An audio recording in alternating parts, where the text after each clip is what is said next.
Members, it's 2:30 and we have a quorum. I call to order the meeting of the House Committee. Item 1 on the agenda, confirmation of minutes of meeting. Minutes of the 22nd meeting held on the 18th of May 2018. The minutes have been forwarded to members before the meeting. So far, members have no comments on the minutes. Can I invite members to confirm the minutes, please? Confirmed. Matters arising. Report by the Chairman on her meeting with the Chief Secretary for Administration. The Chief Secretary, on behalf of the Administration, would like to express his heartfelt gratitude to members for their full cooperation in recent months at the meetings of the Finance Committee and its subcommittees. So many proposals on staff, people's livelihood and job creation have been approved, so that will create suitable conducive environment for the development of Hong Kong to move forward. Thank you. Dr. Kekekwa, I'm not sure if that will be a move forward, but last time I asked you to invite the Chief Secretary for Administration, Mr. Matthew Cheung, to come to the House Committee for a meeting with us on the paparazzi. So what's his response? Well, I passed on the Chief Secretary's response at the last House Committee meeting. That is, he has no plans to come and meet members on this issue. And also, he noted that there was a discussion at House Committee meeting last Friday, and he had nothing else to add on that. So that's the short answer. If he doesn't want to discuss it here at House Committee, could there be another forum for discussion? Now, we invite him to come to the House Committee. He wouldn't, but definitely we could meet him somehow, unless he's fully occupied 365 days in a year. Well, perhaps I could ask the clerk to note Dr. Kwok's request, and we'll ask the Chief Secretary to consider it. Mr. Gary Fan, yes, it's also inquiry. Last time, at the last meeting when I spoke on the subject, I asked the chair to ask the CS, when you meet with him, on the staff establishment of the paparazzi teams and how resources arranged, and also ask specific questions. Now, because the week before last, I didn't ask you to put these questions, and last week I asked you to put the questions. So can the Chief Secretary provide written answers to my rather specific questions, please? The clerk has noted your comments most professionally, and I've also conveyed your request to the Chief Secretary, but he has nothing to add on the whole issue. Perhaps through other channels, Mr. Fan, you could ask for written information, but in any case, I would note your request. I'll see what the Chief Secretary would say in response. Now, this is nothing new. I'm just repeating my questions raised last week. Mr. Jeremy Tam, next time when you meet with the CS, can you please tell him this? There are two subcommittees under the Finance Committee.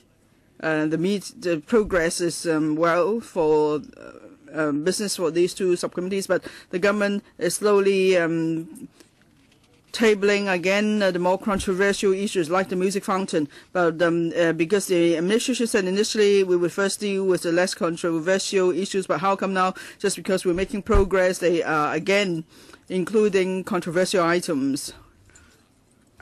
And then I don't know why, when things are moving well today, the Finance Committee meeting is cancelled. And then for some subcommittees, we don't know what the items are yet on the agenda, say for the next meeting. So don't think that we are now going too well, so there's no need for the government to table any proposals. I hope it's not that way. Well, I would note your views will be noted, but of course different members may have different views on different items, and what items are controversial, well, perhaps the members may have different views on that. Item 3 on the agenda, business arising from previous council meetings. A Legal Service Division report on bill referred to the House Committee in accordance with Rule 54.4. Inland Revenue Amendment Number 4 Bill. Can I invite the legal advisor to take us through paper number LS 59/17-18, please? Thank you, Madam Chair. The bill seeks to give effect to the proposal in the 2018-19 budget to allow a new deduction for premiums paid in respect of hospital indemnity insurance policies for the taxpayers and their specified relatives. And each year, the maximum allowable deduction is $8,000 per insured person. If passed, the arrangement will start from the 1st of April 2019. Well, this is a new deduction item. Members may wish to set up a Bills Committee to consider it carefully. Members, do you wish to set up a Bills Committee? Dr. Kiki Kwok proposes a Bills Committee. Ms. Alice Max joining. I would also join, so clerk, please circulate papers. B. Legal Service Division report on subsidiary legislation gazetted on the 18th of May 2018 and tabled in Council on the 23rd of May 2018. Can I invite the legal advisor to take us through paper number LS 61/70-18 briefly, please? Thank you. This report covers 24 items of subsidiary legislation. For the first 6, that is LN 83 to 88. They are to update the schedule of bus routes operated by 5 franchised bus companies. The details are in paragraph 3 of the report. These 6 LNs will come into operation on the 31st of July 2018. Thank you. Members, may I refer you to paper number 61/70-18 tabled, which gives you the different groups of the 24 items of subsidiary legislation. For the first group of subsidiary legislation on bus routes, the members wish to set up a subcommittee, and Dr. N. Chen proposes one. Anyone joining, please? So, clerk, please circulate the reference paper. Next, part 2, please. Part 2. Subsidiary legislation made under the Merchant Shipping Prevention and Control of Pollution Ordinance, LN 90-95. They are to implement the latest requirements of the International Convention for the Control and Management of Ships, Ballast Water and Sediments, and the International Convention for the Prevention of Pollution from Ships, LN 91. Will come into operation on the date to be specified by Gazette. As for LN 92 to 94, they will come into operation on the 17th of July 28. As for LN 90,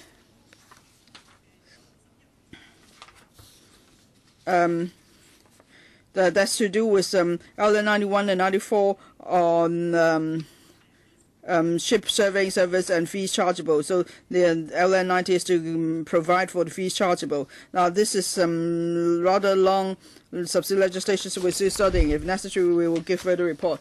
So for items 7 to 11, in relation to merchant shipping, members who wish to set up a subcommittee, please. No. Please continue then. Part 3, 4 items in relation to the security under the Securities and Futures Ordinance. For the first 3, LN 96 to 98, they have to do with open-ended fund company. LN 96, that's to specify the 31st of July 28 at 30th of July 2018 as date for the commencement of the Securities Futures Amendment Ordinance 26. This is so that that's to facilitate the trading of funds.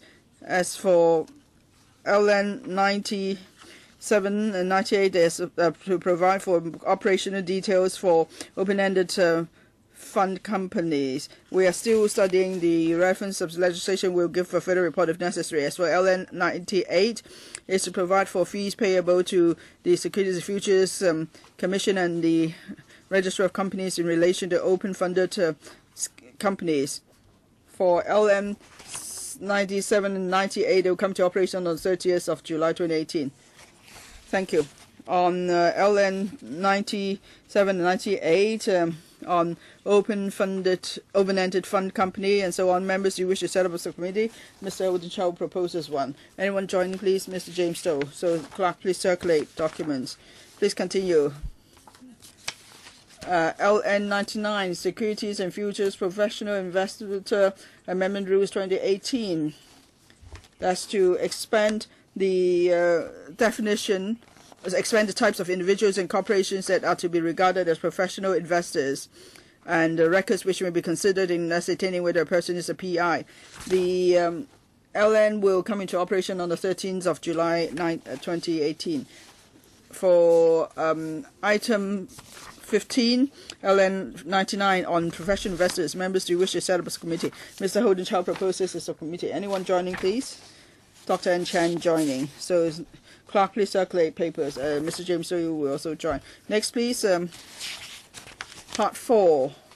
2 items under the banking ordinance to implement the latest framework for a large, latest large exposures framework promulgated by the Basel Committee on Banking Supervision, LN 102. That's to to appoint the 13th of July 2018 is the day on which the certain provisions of the Ordinance Number 6 of 2018 come into operation in relation to the limitations loans by an interest of AIs and so on.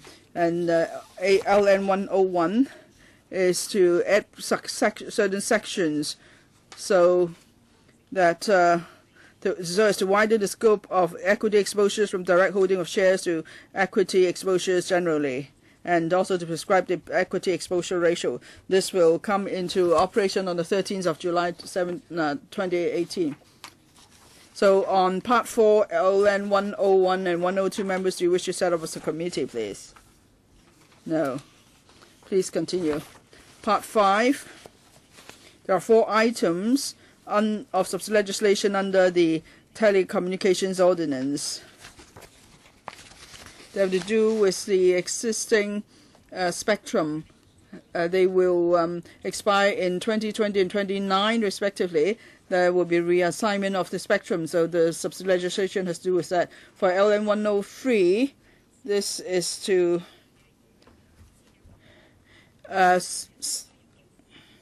designate additional frequency bands in which the use of spectrum is subject to payment of spectrum utilization fee (SUF). And for LM 104, that's to prescribe the level of SUF payable only applies for the respective existing assignment periods until expiry. LM 105 is to provide for the determination by auction and payment of SUF for using spectrum for the spectrum. So that's LM 106 is also for similar purpose. So Mr. Charles Mock proposes a subcommittee on the 4 items. Who's joining, please? Mr. Wu Chi Wai, Mr. Elvin Young. Clerk, please circulate papers. Please continue. Yes, the last part. There are 3 miscellaneous items of subsidiary legislation. First, LN 89. That's to implement, to give effect to the Comprehensive Avoidance Double Taxation Agreement between the Government of the Hong Kong SAR and the Government of the Kingdom of Saudi Arabia, signed on the 24th of August 2017. So this LN is that for tax, there is double tax, is to give relief for double taxation, also on exchanging information in relation to tax. This LN will come into operation on the 13th of July 2018. The LSD is still, the Legal Service Division is still considering this legislation. If necessary, will give a further report. So on LN 894, members, 89 rather, members, do you wish to set up a subcommittee on double taxation relief? No? Okay. Please continue. The next one, Land Survey Fees Amendment Regulation 2018. This is just the 7 items of fees specified in the principal ordinance. That is inspection of land boundary records, supply of copies of plans, deposit of land boundary plan, registration as authorized land surveyor, etc. While the purpose is for cost recovery. This will come into operation on the 31st of July 2018. So for item 23. LN 95, members, do you wish to set up a subcommittee? No. Please. Last item, Declaration of Mental Hospital Consolidation Amendment Order 2018. This is to declare Ward 8D on the 8th floor of the main building of Kowloon Hospital as part of the Kowloon Psychiatric Observation Unit at the Kowloon Hospital. That means for Ward 8D on the 8th floor, it will be declared part of a mental hospital. This will come to operation on the 1st of October 2018. That's all by way of report. Thank you. So there are 24 items of subsidiary legislation. And for the item 24 or LN 100 members, do you wish to set up a subcommittee? No. If I may remind members, the deadline for moving amendments to the subsidiary legislation is council meeting on the 20th of June. If there's extension scrutiny, then it could be extended to the 11th of July council meeting. Item 4, business for the council meeting on the 30th of May 2018, tabling of papers in relation to further business. Report number 13/1718 of the House Committee on Consideration of Subsidiary Legislation and Other Instruments. There are 4 items with a deadline notice that expires on the 30th of May. No members have indicated that they would like to speak on that. Item 5, business for the council meeting on the 6th of June 2018. 8 questions. There are 20 questions seeking verbal 22 questions, 6 seeking verbal answers and 16 seeking written answers. B. Bill first reading and moving of second reading. United Nations Sanctions Amendment Bill 2018. The House Committee will deal with this bill on the meeting on the 8th of June. C. Government motion. No notice has been received yet. D. Members' motion. On the council meeting, there will be 2 motions carried forward to be dealt with on that day. They have no legislative effect. Reports of the subsidiary legislation instrument subject to negative vetting procedure. You will see a table of the list of subsidiary legislation to be dealt with. There are 8 of them. If you would like to speak on this subsidiary legislation, please notify the clerk before 5 o'clock on the 29th of May. Item 6, reports of Bills Committee and subcommittees.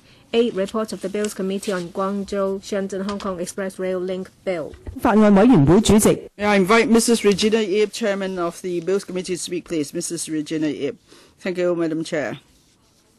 The Bills Committee has completed its work.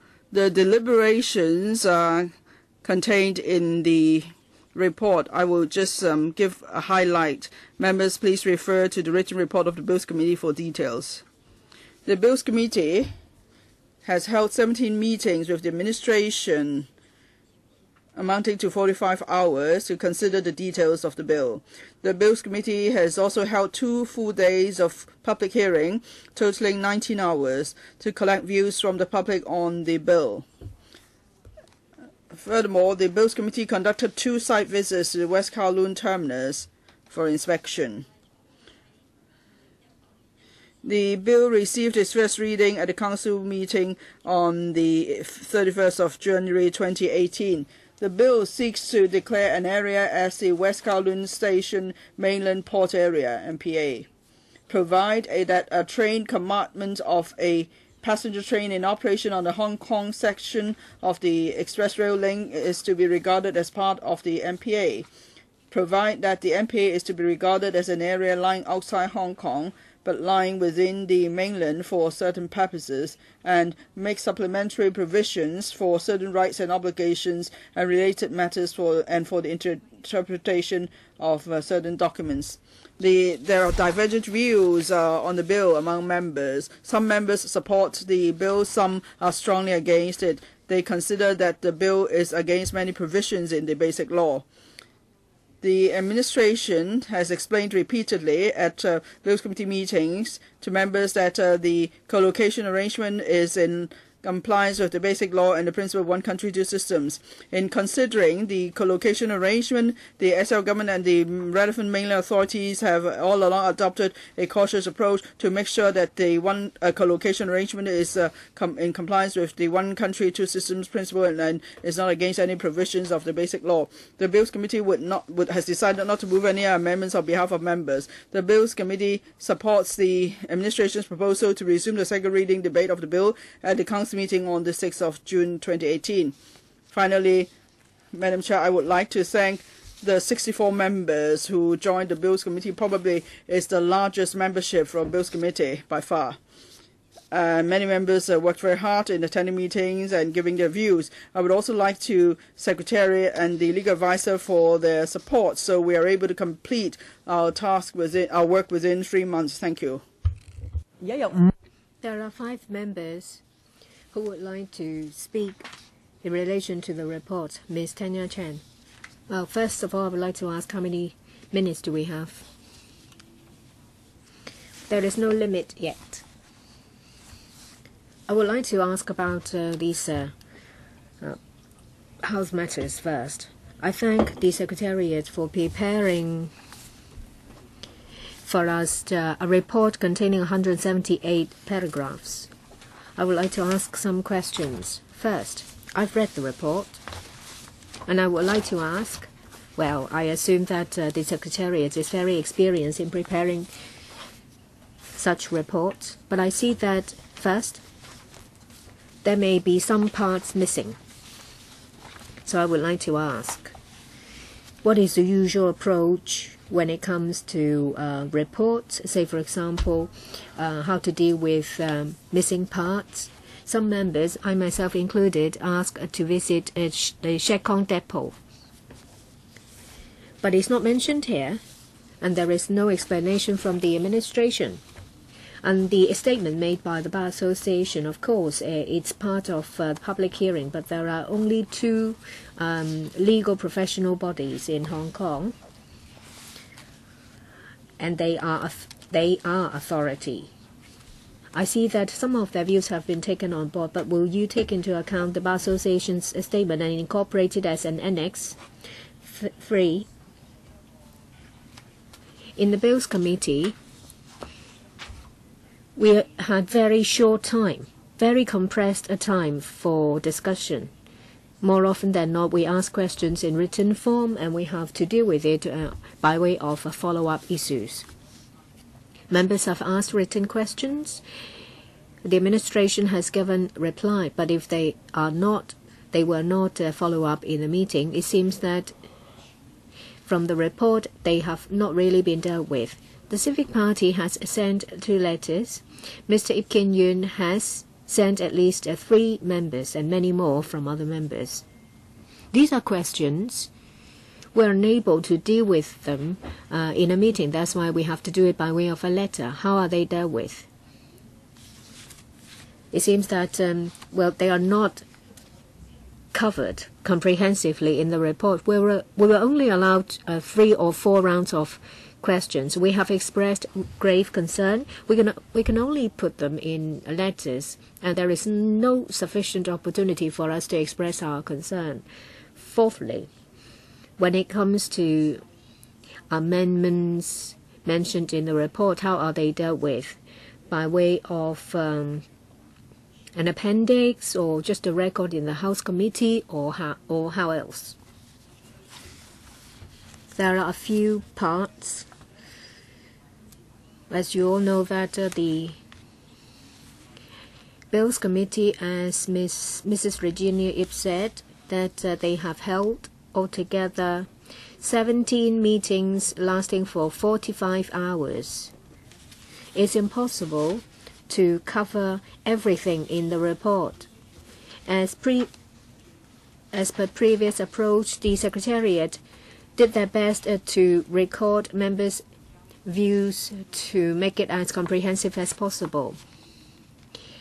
The report, the draft of it, has been given to the chairman to seek their views. If members think that there are missing parts in the report, perhaps prior to the second reading, you can put the parts that you think is missing on paper for circulation. This is only for information only. In the resumption of the second reading, members will have a debate on the report and on other areas as well. I would like to see if Mrs. Regina Ip and the Secretariat have anything to add in relation to Ms. Tanya Chan's questions. Mrs. Yip, thank you. Well, this report comprises 60 pages. First of all, I was shown the English version for amendment. On Tuesday, which was a public holiday, the Secretariat worked to prepare the Chinese version. Ms. Tanya Chen mentioned points raised by the Bar Association. They cover constitutional and legal points. Well, I have the English version, paragraph 12. Constitutional issues and Article 11. 一路各段呢係已經係我數到 And the various paragraphs from paragraph 12 to 54 are discussions about constitutional and legal points. So the questions or points raised by the Bar Association have been raised by members. They have all been responded to. I do think that the summary made by the Secretariat is comprehensive enough. I don't think there is any problem with it. On the 7th of May, on the last day of the meeting, the administration has already given all their responses to us. Afterwards, some members, say for example Dr. Fernando Zhang, wrote to me saying that some questions have not been answered. Say for example, international obligations and rights, how are they dealt with in the mainland port area. And I already said that they have already been answered. Because when it comes to international conventions, they were ratified by our country, not Hong Kong. So whenever there are questions touching on these issues, they have to be answered by the Solicitor General. I do think that these have already been dealt with. The report is very comprehensive. In relation to a proposed visit to Shet Kong, well, the Secretary for Transport and Housing said that he would consider it. And the visit has nothing to do with the bill. So members, if they wish to pay a visit to Shet Kong, they should follow up with the THB. Anything to add from the Secretariat? The only thing I would like to add is that relevant documents related to the bill is the report as well as minutes of meetings. On top of that, there are also written submissions from deputations and individuals. They have all been uploaded onto the internet for members as well as members of the public to peruse. Second member, Mr. Dennis Kwok. Well, since we are here to talk about this report, I would like to, for the record, say what discrepancies I think there are in the report. Paragraph 21, you say that there is grave concern expressed by the Bar Association, but what are they? They have not been elaborated on in paragraph 21. If you don't set them all out here, at least it should be put in a footnote. The written questions, documents provided by the Bar Association have set out their points, and you should set them out at least in a footnote. And in paragraph 25, you mentioned that I myself and Mr. James Toh has asked questions whether this is a contravention of Basic Law Article 18. I myself and Mr. Toh have both elaborated in detail whether it has been engaged. Well, if you've been following this issue, you will know whether Article 18 has been engaged. We have had detailed discussion with the administration. However, it has not been recorded in detail under paragraph 25. Paragraph 33, you said that the number of members are of the view that the bill contravenes Basic Law Article 18. We have written a letter to say whether extrinsic material is to be considered when the administration considered the possible contravention of the basic law. It should be added to paragraph 33 that when it comes to extrinsic material, Dr. Fernando Zhang, I myself, and a number of members have written letters to talk about this point. However, it is not reflected in the report. I want it on the record. Paragraph 40. I have said that in relation to the mainland port area, MPA, it is not just it is not just by applying the proportionality test to decide whether it's a contravention of the basic law. I myself and the Solicitor General have had detailed discussion. However, paragraph 40 and relevant paragraphs have not talked about why we think that the proportionality test is not applicable. Well, yes, when it comes to human rights, you can use this test. But when it comes to Article 18, it is an absolute line. It's just like Article 1. There is a very clear line, so you can't use the proportionality test. That is very important. However, in paragraph 14, you have not explained the detail. So I hope the clerk will add that. Paragraph 42, I mentioned here that I think the MPA is against PL 8080. But how is it against that? And in what way? I've repeatedly gave the reasons, but then in paragraph 42, there's no mention at all why I consider this a contravention of Article 80 of the Basic Law, because Article 80 is to do with our jurisdiction. It's formed by our courts, and it applies to all of Hong Kong.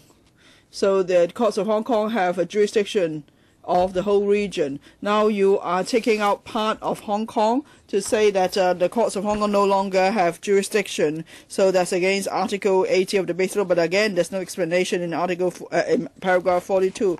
And then paragraphs 169 and 170, there's mention of study visits. I believe other members will supplement. No, there are two ways to do it. Either you include all this in the report because you want us to note the report, but as we note the report, we see these problems. So definitely it has to be put on record. Either that or there is a verbatim record of this meeting. So all our views are recorded at the House for the House Committee meeting. But I think the best approach is for this very important bill. Well, you should have at least allowed Mr. Dennis Kwok or I to explain what Mr. Dennis Kwok has mentioned in the report.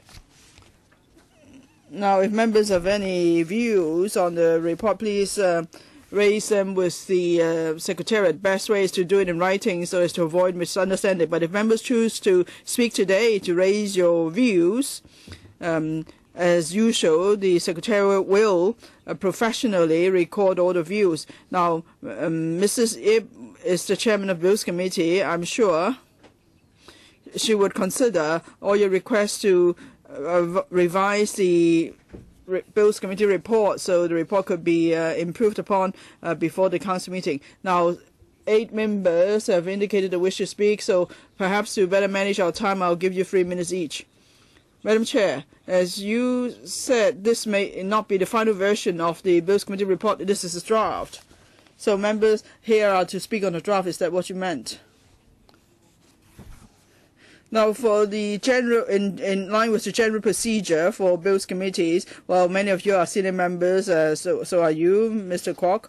So there is a discussion there are discussions with the Bills Committee, and then the Secretary will prepare a Bills Committee report for noting by the House Committee. Usually, when the House Committee notes a report, there is not usually a discussion on the report, but if there are views on Bills Committee reports, members could raise them at once. But of course, we, from experience, you know that rarely would there be large number of amendments proposed to the Bills Committee report. But of course, if members wish to amend the report, I will give you the chance to speak.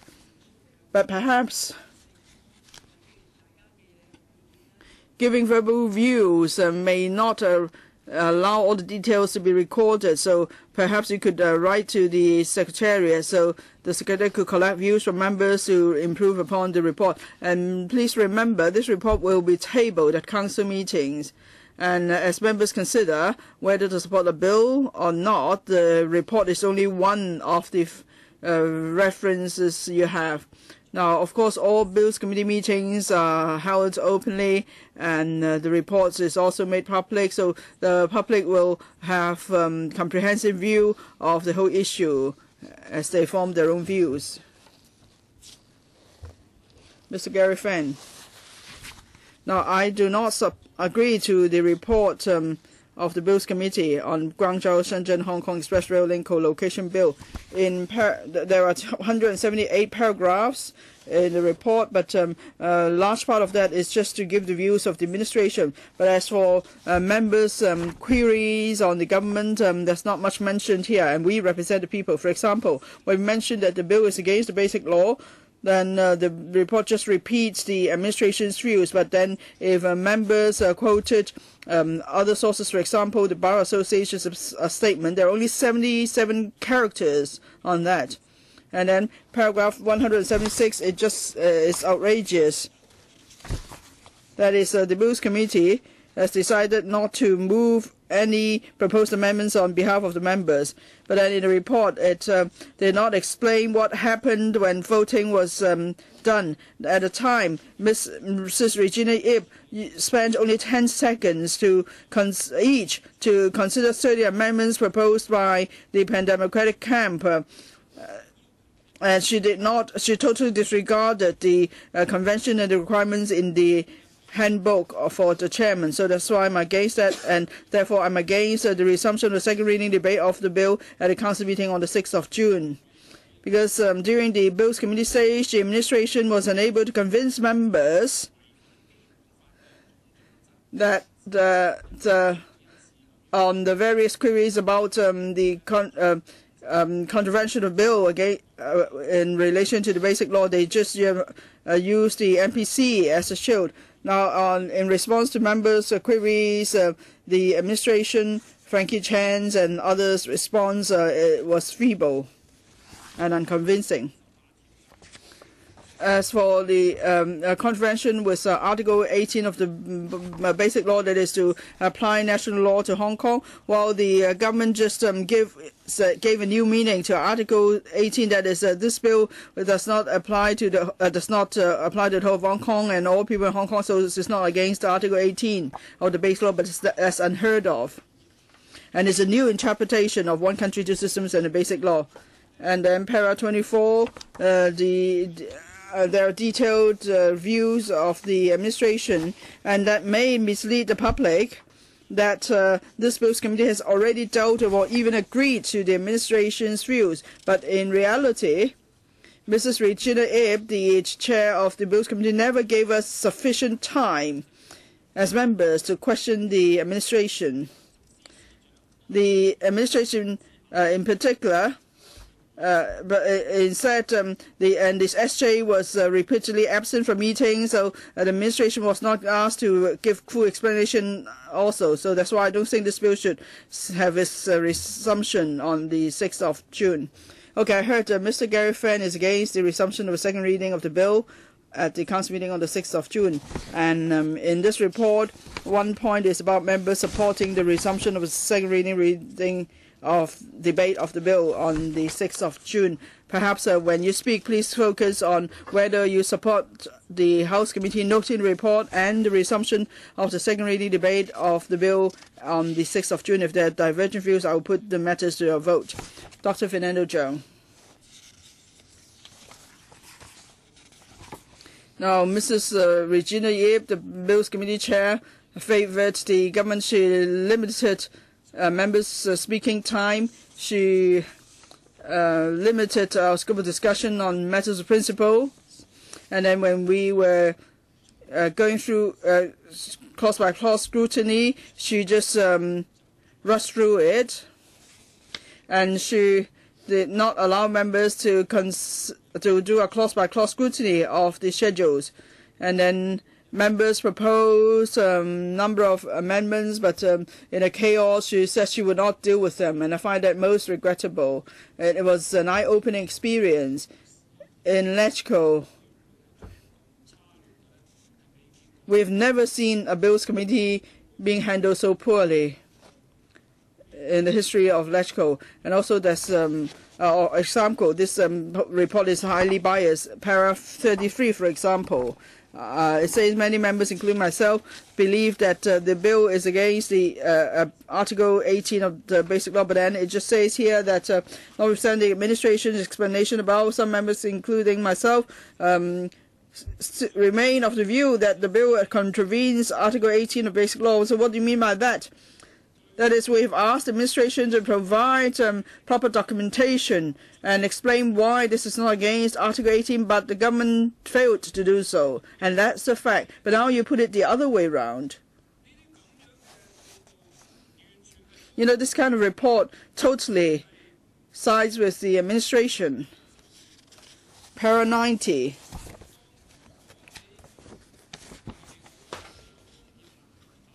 I question what if there's an industrial action at the MPA, is that part of the reserved matters because it has to do with employees' rights and interests. But then in the report it actually says that this is a non-reserved matter. It's because this is considered public order. So we are asked to respect the applicable laws of the respective jurisdictions. So, in other words, this bill amounts to nothing. This is outrageous. I'm certainly against this report, and I will not support the resumption of the second reading debate of the bill on the 6th of June. There is this is totally biased and a distortion of fact. All the important documents are left out. Our correspondences, including the administration's replies, are not included in the report, and the Bar Association's views are not included. So this is totally biased, and I find this most regrettable. Ms. Claudia Mo. Yes, I also find this report most regrettable. You can see how it's framed to start with is to favor the government. Para 20, you mentioned me asking important principle. So I want the administration to explain why it's one co-location. I said it's actually cession of land, and I asked whether it will be just one-off, it will not happen again. But the administration say no, we can't make such an under-promise. But if in future there is some special needs and when necessary, then legal basis will be provided for policy, and that's it. So as if the administration always has the last word. So what it says last is the fact, and I have no choice but to agree to it, and that's most unsettling. And of course, you might say that further on in the report, there's mention of myself and Leung Yiu-chung raising concerns that maybe for the ban for Hong Kong, in other parts of Hong Kong, again, we have co-location, or similar session arrangement. Yes, you recorded those views, but that's not to follow from what's said before that. And then paragraph 36, you just said the administration denies that there will be arbitrary application of mainland laws to other parts of Hong Kong, as suggested by some in the community. So why didn't you include what I said? That is, sometimes you say when there's need you do it, but then you also say it won't be done arbitrarily. So you say it's all up to you. In that case, might as well take out Annex 3 of the Basic Law. So whenever you feel the need to do it, as long as it's not arbitrary, then you can do it. This is a dishonest way of writing the report. This is most regrettable. Para 21 is shocking because it says from the beginning that the Hong Kong Bar Association believes that the LegCo has no authority to pass a bill that contravenes the Basic Law. Now, this is the Bar Association that said it, and you put it so casually as it's just raised in a casual chat, and you don't even give us the justifications for their argument. So you're saying whatever people say in the community is just their views, but the administration's views are the truth, the ultimate truth. Now, of course, you say this is not the final version of the report, but you have to revise this report. So there's no way this bill can be tabled again on the 6th of June at the council meeting. Mr. Ray Chen. Thank you, Madam Chair. I'm against this Bills Committee report. The House Committee is actually not the right forum to discuss this Bills Committee report. I asked for another meeting of the Bills Committee to consider this report in detail. And for that very reason, I'm against the resumption of a second reading of the bill on the 6th of June. I must point out that there are, the report is written in such a way with value judgment favoring the administration. For example, paragraph 33. Notwithstanding the administration above, some members still remain of the view that the bill contravenes the basic law, including BIL 18, and should not be passed by the electoral. So using terms like notwithstanding and remain of the view and so on, the way it is presented is really bad. So it's as if to say the administration has tried its best, but there are still members who are not happy. So it gives the impression these members are being unreasonable, they are nitpicking and whatever. Para 169, there's a similar problem. It says that, notwithstanding this, the administration has already arranged another site visit to the West Kowloon terminus with exactly the same route as the first visit. Now, in English, it says that said. If it's that said in English, it shouldn't be translated to 尽管如此. So as if, again, to say, well, those requests are so unreasonable, but even though they're so unreasonable, the administration will did again arrange another visit for you. So there's no need for a Bills Committee report to use terms like that give a position. And then para 169 on the site visit, that's simplistic representation of the issue. There's no mention of full details. The administration did not arrange for members to visit the various stores, to inspect the various stores and so on. Why is this so important? Because what if there's going to be a security loophole? The public may ask whether members have performed the duties to inspect the passageways and doors. If you just read this paragraph, it's as if we never asked to inspect the doors and passageways, and the public may be led to think that we have not done our job properly. Now, and also there's no mention in the paragraph about the amendments of members being considered in a short few hours. There's no mention how many amendments there were, just mention how many members moved amendments, and also there's no mention that the chairman only allowed 1 minute to consider each amendment, and so the public might be misled to think that we have considered the amendments in detail. So again, in para 176, I hope there will be a more detailed explanation. As I said, I'm against this Bills Committee report. I think we should reconsider the report, and that's why I'm against the resumption of the second reading debate. Mr. Elvin Yang, I would like to supplement the views expressed by other members. First of all, Ms. Tanya Chen mentioned about that in the course of meeting of the Bills Committee, there was a large amount of correspondences between members and the administration. However, we have not heard a direct answer from the Secretariat in relation that they have not been mentioned in the report.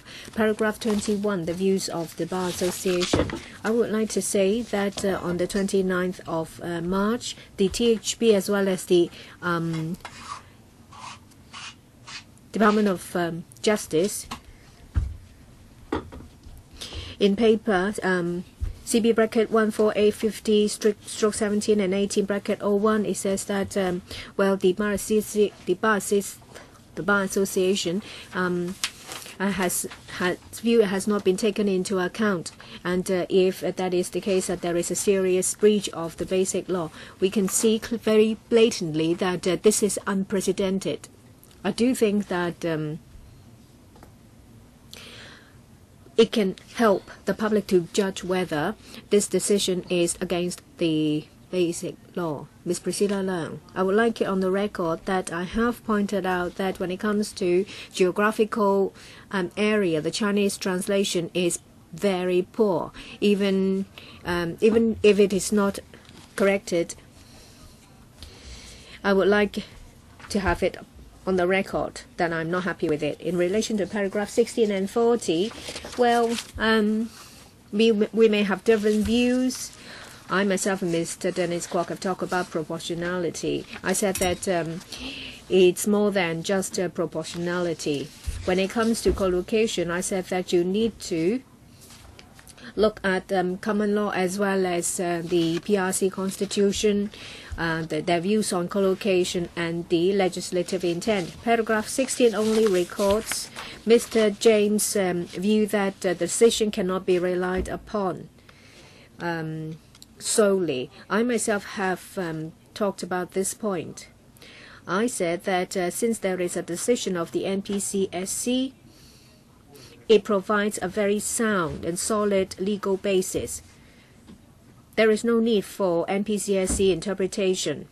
Paragraph 16 only states that Mr. James Toh points out a number of points and the response of the administration. They talk about proportionality and other things.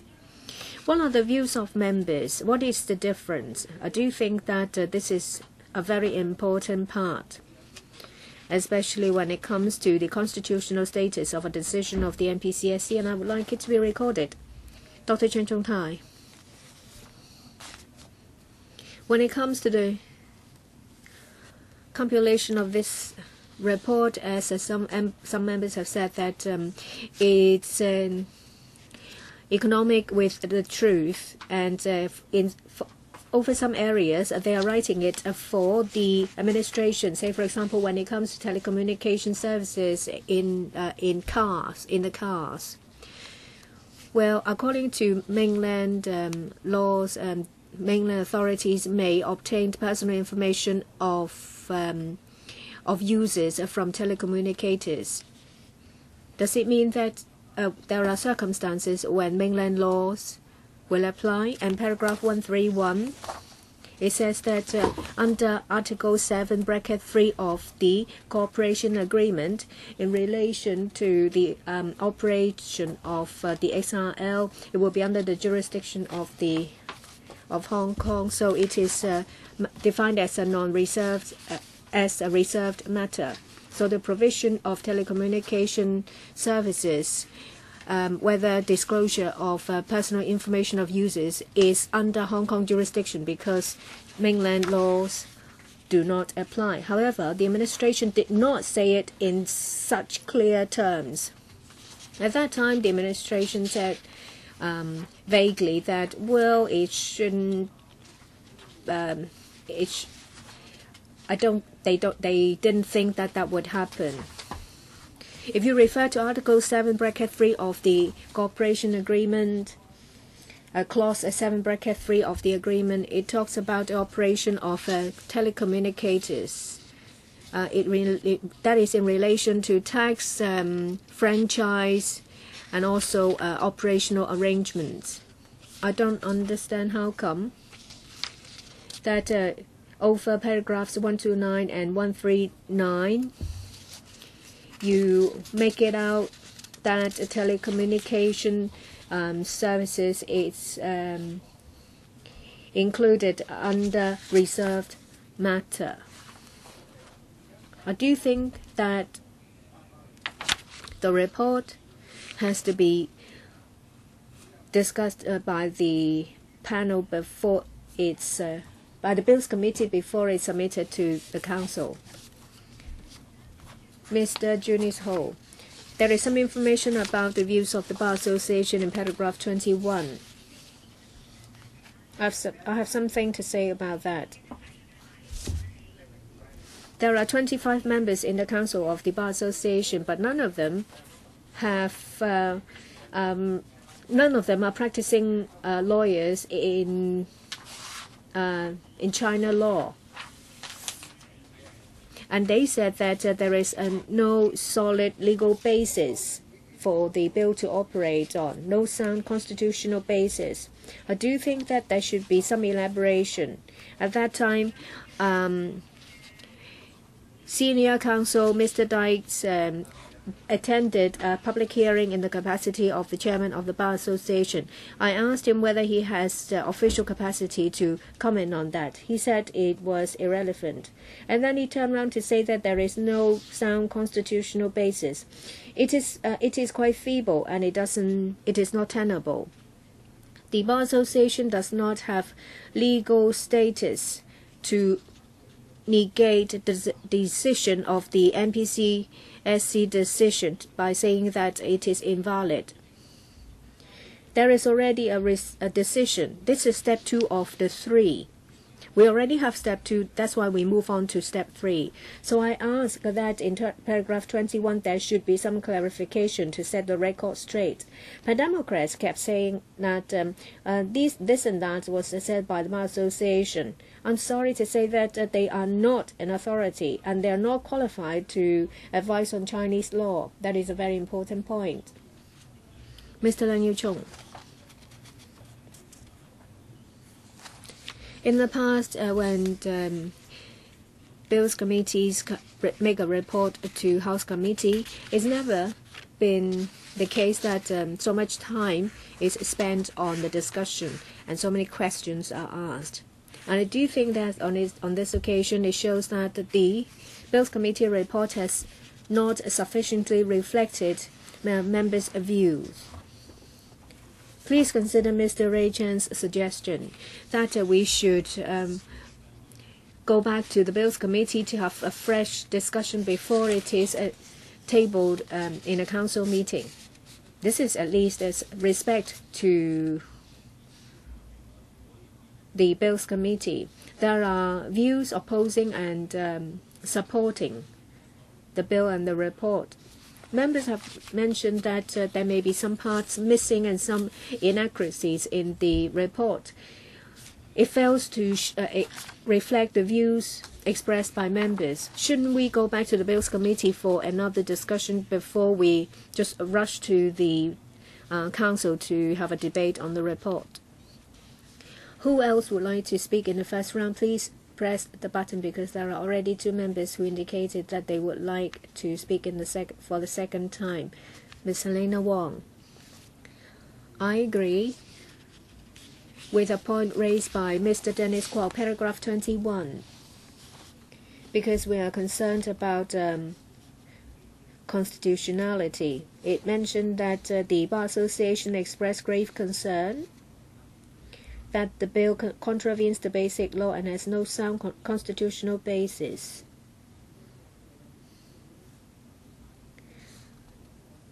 But their arguments have gone missing. They should be added. It says here that the administration responded that the bill does not contravene the basic law. We've had many meetings. No one side can convince the other side. The administration said that there is no contravention, and some people try to trample on the status of the Bar Association, saying that they are no experts or not qualified practicing lawyers of Chinese law. I think that is rather ridiculous. You need to clearly state the justifications to support the arguments that this is a contravention of Basic Law Article 18 and the view that it is not a contravention. In the end, Mrs. Regina Ip tried to wrap up the meeting in a very hasty way.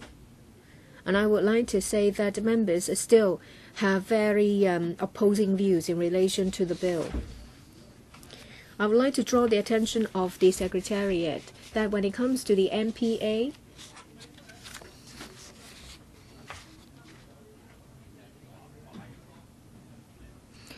what operational rights have been granted, say for example advertisements, advertising space, shops. We don't see such information in the report.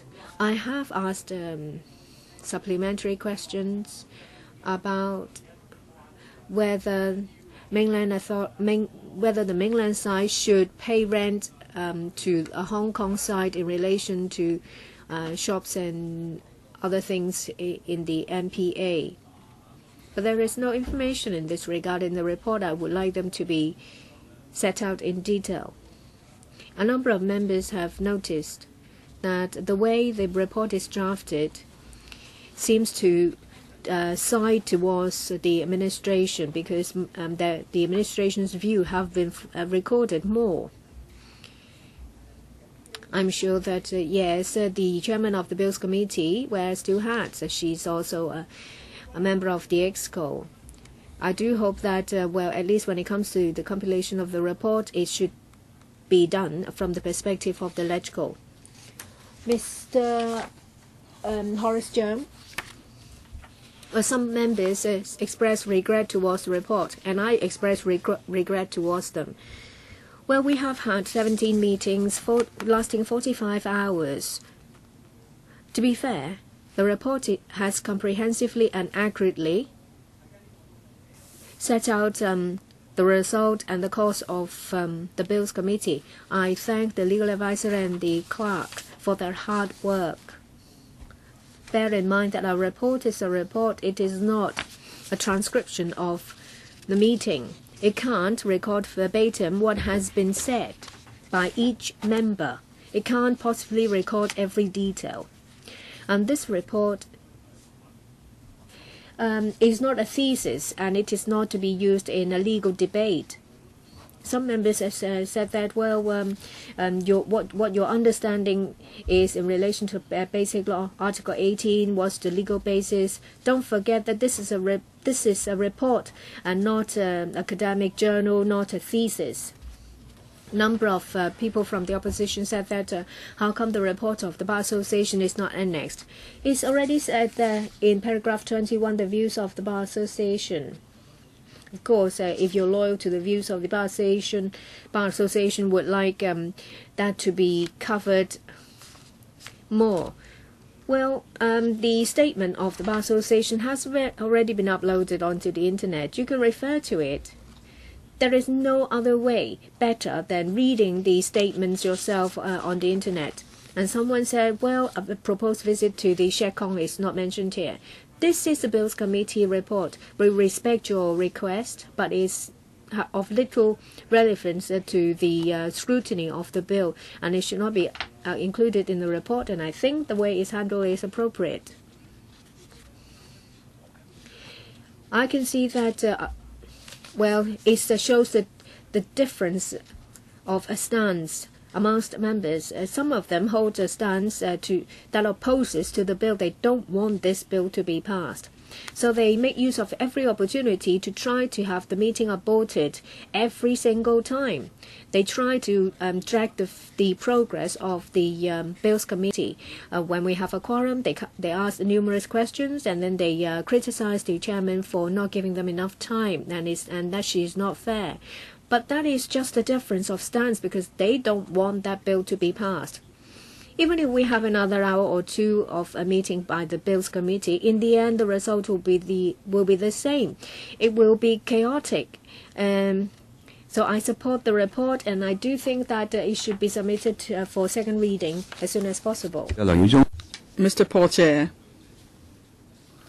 Now, Mr. Leung Yu-chung is the most senior member in this council. I agree with him that, in my experience, very few Bills Committee reports have been subjected to such attacks at the House Committee, because this is most unfair to colleagues concerned. If you look at the membership of the Bills Committee, there are 64 of us. Each has his or her own views and angles on the matter. And as Mr. Horace Cheung put it, here we not talk about a verbatim report. We just summing up the key issues. If anyone believes that the summary cannot reflect his or her views, then they could have discussed with the secretary as soon as they have read the report. This is setting a bad precedent. That is, every time a Bills Committee report will be examined here in detail, and members could attack the report and say that this needs amendment, that needs amendment. Now, this is a very bad way impact on our established system. So perhaps I could ask the Secretary to explain what the usual practices, and if there are any proposed amendments to Bills Committee report, how do we deal with it? Do we need to start another resume meetings of the Bills Committee to deal with that? By convention, how do we usually deal with such matters so that there won't be delay to the resumption of second reading debate of a bill? Well, because I'm leaving some time for the Secretariat. Maybe they can explain that to us now. SG? Well, you and other members mentioned this, Madam Chair. This report is to sum up so many meetings of the Bills Committee. On top of that, we have minutes of meetings. We have written submissions of deputations. So this report is definitely not a verbatim report. If members of the Bills Committee have any comments, of course, we welcome them raising their points with us. But at this point, I have nothing else to add. Has there been any precedent that there is a special meeting of a Bills Committee to, study a report or something like a coroner's court on a particular report as to why the report is considered bad? Now, usually at the House Committee, Bills Committee reports are noted. Usually there won't be lengthy debate on the details. Well, I must thank the clerk and the Secretariat for doing so much in such difficult circumstances. So I'd just like to put that on record. Thank you. Two other members would like to speak in the first round. Please focus on whether you support the resumption of the second reading debate of the bill on the 6th of June. As for the content of the bill, I've reminded members, if you have any comments, please speak to the Secretariat afterwards. At best, if you do it in writing, so then we could avoid misunderstanding by the Secretariat of your views. And then your views could be then be easily seen by the public and others. Mr. Eddie Chu. Thank you. Well, thanks goodness. We are now able to see online the whole proceedings of the Bills Committee meetings. Because if you just read this report, you might think everything was harmonious and we considered the bill in the most civilized manner, but that's exact opposite of what happened. Now, the way Mrs. Regina chaired the meetings, in particular at the last meeting when amendments were put to a vote, it was quite an eye-opener on how she dealt with that. Second point, yes, it's as Mr. Horace Chang said, I am fundamentally against the resumption of the second reading debate of the bill. But the reason is because that as the Legislative Council, we should not pass a bill that contravenes the basic law. That's actually a basic law provision. So there is a basis why we are against this basic law. It's not because it's not a groundless opposition. Well, I would like to say a lot, but I have limited time, so I'll just make 2 points. Para 84 of the report.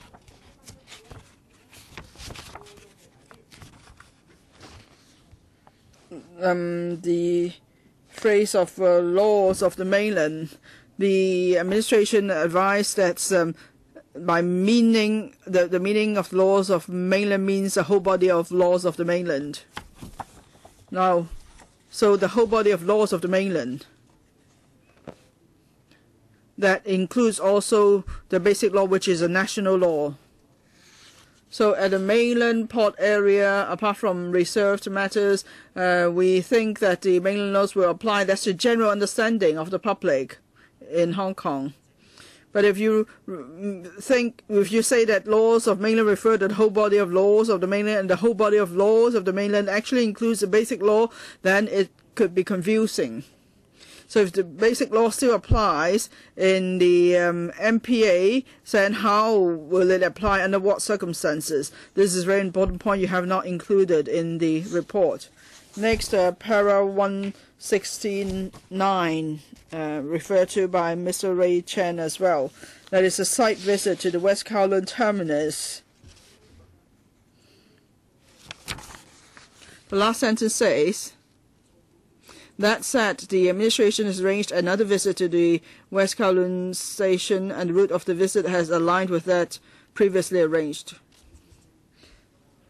So this is not a true and accurate account. Now, we have recently asked to see certain places, but the administration kept refusing that request. Your time's up. There's one other member who wishes to speak for the first time. Are there any other members who wish to speak again, either for the first time or the second time? Please make an indication, because I need to draw the line there. Okay, I'll draw the line for both round 1 and round 2. Do you wish to speak for the second time, Dr. Helena Wong? Okay, first, Mr. Andrew Wen. Thank you. I would like to thank the Secretariat to start with, honestly. Now, many members said the Pan Democrats are nitpicking, but you were at the meetings unless you weren't paying attention. The co-location bill is unprecedented and is highly controversial. We don't need to argue about that. The people can see that. It doesn't matter if we have different views. Of course, because it's so controversial, there will be arguments. Now, if we don't ask questions, Mr. Horace Chung accused us of trying to board meetings. But if we ask questions, you accuse us of filibustering. But anyway, I could appreciate the difficulties of the Secretary, but we have the duty to point out various things. For example, some members said that the report is biased, at least in terms of proportion. It seems that you covered a lot more administration's views. As for members' questions, they are not quoted in equal detail. And apart from that, it's not as accurate either. Actually, I have liaised with the Secretary. I have asked to amend some of the reports. For example, paragraphs 33, 97, and a few other paragraphs there where there's mention of me. That's not an accurate account. For example, paragraph 91, I and Alvin Young just talking about definition. I said that at different parts of the documents there are different versions, so they're not consistent. And of course, the administration never gave a full reply. And in para 97, I proposed a CSA on the international treaties. But here there's quoting of Lam Cheuk Ting. I find that strange. So, and maybe other members don't pay attention. Later on, you're going to accuse us of not raising it. But anyway, I just want to say that this is not a full accurate account. I try to put myself in their shoes. It would be a tough job for me too to recall all the views accurately. Anyway, so at least it seems that different members may have different understanding, but that's just my view. There are so many of us at the Bills Committee. We all have our own versions. So what is the best way? The last thing to do, that is we just include everything. So if I asked to amend the report, would the Secretary just include my views there, so everybody else includes their views in the report? Is that the way to deal with it? Well, the deliberations of the Bills Committee, I'm sure you'll know that well. You're all experienced members. We have sat on many Bills Committees. Now, whether it's at the House Committee or the Committee stage or the Council meeting, this is just a report. It's not binding in any way on any members. It's just to report the work of the Bills Committee, and as it's been repeatedly stressed that all meetings are made public and all the minutes are made public, and there will be minutes for today's meeting. This is an open meeting as well.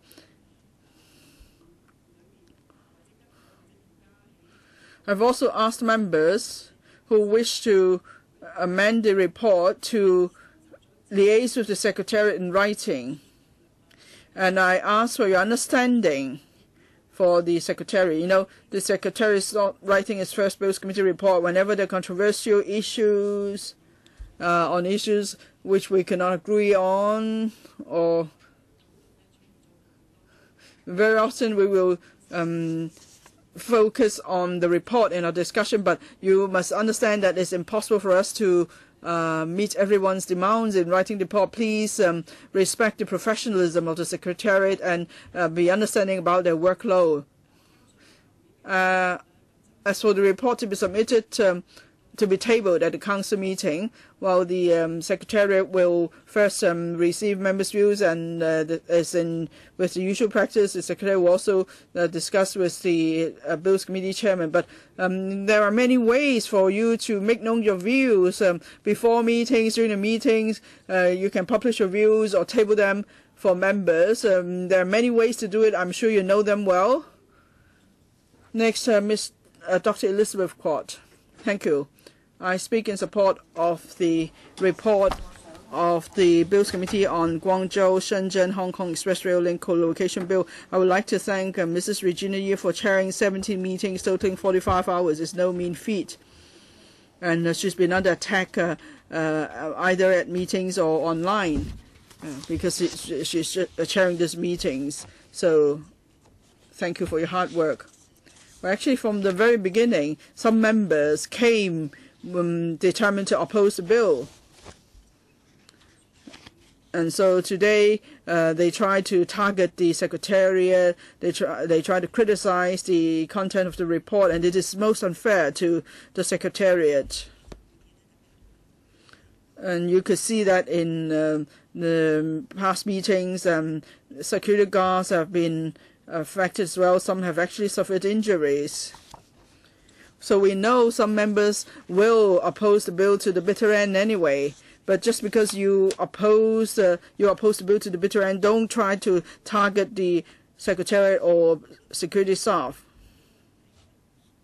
Now, we've had lengthy discussions on the bill.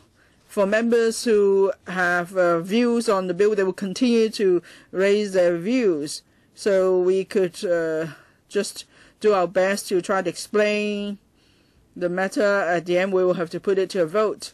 But of course, if members say that there's not enough time for discussion, I totally disagree, because they keep repeating the same viewpoints, and they ask really preposterous questions. I think this was reported in the press and the media. For members of the public who follow the live broadcast, they would always ask me after every meeting, how come people could ask such ridiculous questions?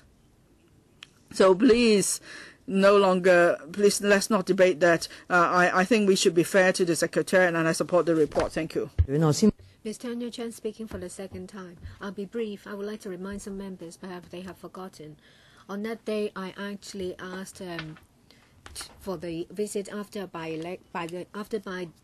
the by-election, and there was another arrangement made. I remember Mr. Horace Jiang at that time said that if we wait, how many people do we have to wait for? And why can't we go to Shek Kong? And why can't we have it recorded under paragraph 169 in relation to the site visit, and to cite the reasons why the administration refuses a visit if they have sound reasons. And also in relation to paragraph 170, where we asked for a plan of the MPA, and there were also requests to visit certain portals, but it's not mentioned under paragraph 170. The heading of that paragraph is other information requested by members, but there is no mention whatsoever of what I've just said in that paragraph. This is a very important point. There is no reference of it anywhere. I have used the plans of the Shenzhen Bay Area and other areas for comparison. That is my suggestion for 169 and 170. And I would like to get some confirmation. This report is a very important document. You said that members may give you written supplementary documents. I don't know whether when you refer to members, it also includes Ms. Priscilla Leung. When it comes to written supplementary document, how are you going to deal with it together with the report? This report is going to be an official record. It may be put to a vote. I don't know how you're going to deal with it. You said that, well, there may be many things that can be covered. I would like to know that how will you officially deal with written supplementary information? This is a report by the Bills Committee after they have finished the scrutiny of the bill to the House Committee. Usually, after the verbal report of the chairman, we will note the report. In the past, very rarely, members would indicate that they would amend the report. I am aware that members make requests, some others ask for amendments. So I ask these members to liaise with the Secretariat and try to forward your request to the Secretariat in written form. The final version of the report, as we have done in the past, will be looked at by the chairman of the Bills Committee before it goes to the Council. After members have spoken, we will put it to the vote whether this report is going to be tabled on the 6th of June Council meeting. Mrs. Yip, I have asked questions of the Secretariat about procedure. As you've said that usually the report is just for members to note. This is not a draft. As Mr. Porter and Mr. Horace Chang said, that the report by nature is a summary. It's not a verbatim record. Members might think that their views have been missed out. Ms. Priscilla Leung said that her views have not been recorded. But this is not a verbatim record. There will be one. And if you would like to add something, and if you think that what you said has been missed in a verbatim record, you can say so to the Secretariat.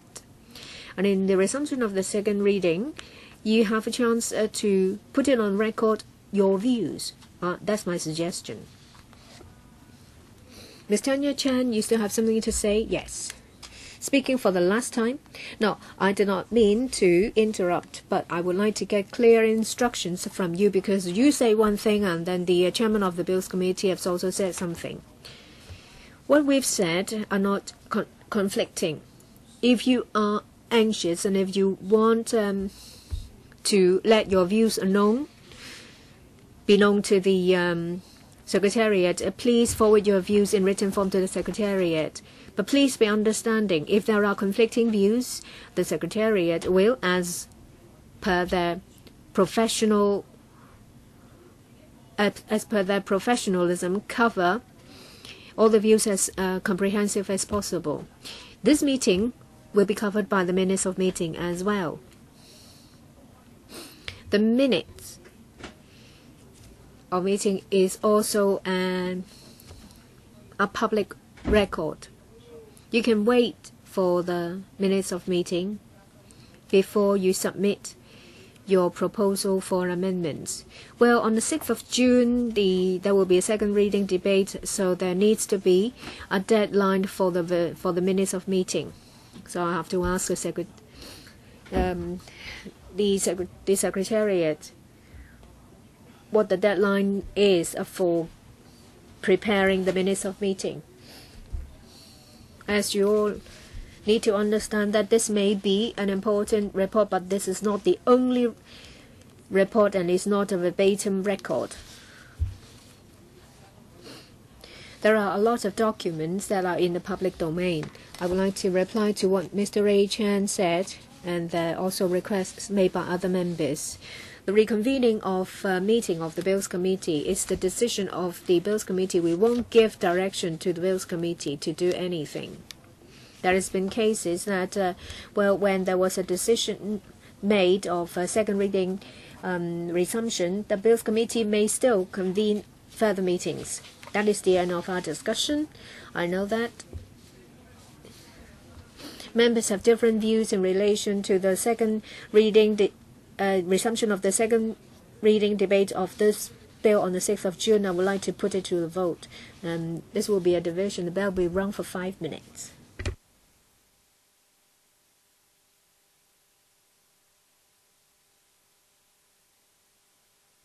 講一次個議題嚇。Let me put the motion to you and let's have it shown so that there won't be any misunderstanding. That this committee supports the resumption of second reading debate on the council meeting on the 6th of June 2018 in relation to the Express Rail Link Co-location Bill.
我再次 Let me remind members again that the motion to be voted on is that the committee supports the resumption of second debate on the council meeting on the 6th of June 2018 in relation to the Express Rail Link Collocation Bill. Members, please press the white button to indicate your presence before you cast your vote. Before I announce voting is closed, please check your votes. If there are no questions and you don't need further time, voting closes. Please display the result. 35 for, 19 against, 1 abstention. I think the question is passed. Let me remind members that if you would like to move amendments to the bill, deadline for giving notice is the 28th of May, Monday. 2018年 B. Report of the Subcommittee on Banking Disclosure Amendment Rules 2018 and Banking Specification of Multilateral Development Bank Amendments Notice 2018. May I invite the Chairman of the Subcommittee, Mr. Ronick Chan, to speak. Mr. Chan, please.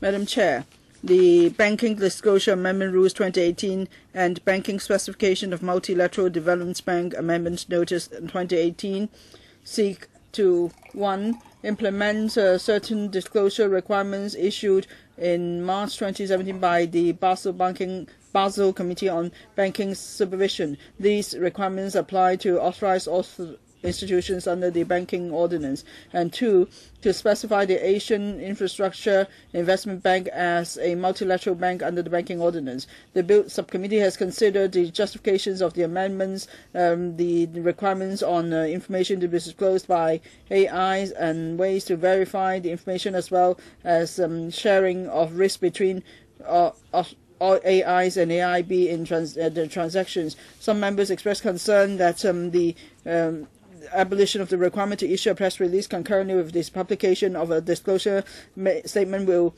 mean there is one less revenue for the public to access information. The administration explained that because the information is already published online and also considering the quantity of information to be disclosed, the targets and also coverage by in the media and so on, the administration believes the abolition arrangement is fine, because there will still be suitable transparency. The subcommittee is also considered that it's also noted how the risks are to be shared in transactions between AIs and AIB, how regulated capital is calculated, and so on. Some members asked whether that will add to the risk of AIs. The administration explained that the Basel Committee has considered a series of criteria in assessing very carefully the preferential treatment to be given to AIB under the capital regulation framework. The banking ordinance also states that for risk to be shouldered by any person or company of the AIs, it must not exceed 20% of the AI's capital base. So this will help to reduce the risk to be shared. After consideration, the subcommittee has no objection to the 2 items of legislation. The subcommittee and administration will not be moving any amendments. We will submit a written report later. Thank you. 39(1)B 及 C. Report of the Subcommittee on Construction Workers Registration Ordinance expiry of Section 39(1)B and D notice. Mr. Jonathan Ho, please give us the verbal report. Thank you. Under Section 39(1)B or bracket D of the Construction Workers Registration Ordinance, a person may apply for registration as a registered skilled worker provisional or registered semi-skilled worker provisional.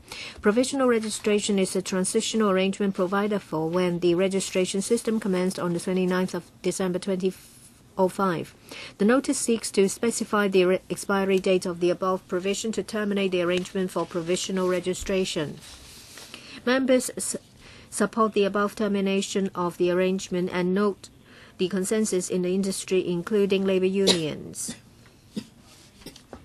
As at December 2017, there are still about 1,200 skilled or semi-skilled workers with provisional registration. The subcommittee has discussed whether there is a need to push back the expiry date.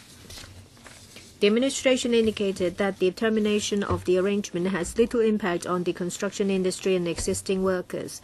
Before the expiry date of the 1st of July 2019, workers who meet the requirements can still apply for provisional registration. Workers with provisional registration can become registered skilled workers or semi-skilled workers by passing relevant trade tests or obtaining a certificate. Members note that the Construction Industry Council has been publicizing the termination of the arrangement, has notified contractors, subcontractors, chambers of commerce and labor unions to remind those who intend to apply for provisional registration. The administration undertakes that SMSs will be sent to remind relevant workers about the termination arrangement and the application deadline. Letters will also be sent to 1,200 workers with provisional registration to remind them to complete their formal registration. A written report will be submitted shortly. Thank you, Mr. Ho. Let me remind members that for the 2 subcommittees and the 3 subsidiary legislation under scrutiny, the deadline for amendment will expire on the council meeting on the 6th of June. If members would like to make amendments, deadline for giving notice is the 30th of May, Wednesday. Since there are still a number of items on the agenda, I suggest that we take a break of 10 minutes. Members, please come back at 4:15 sharp.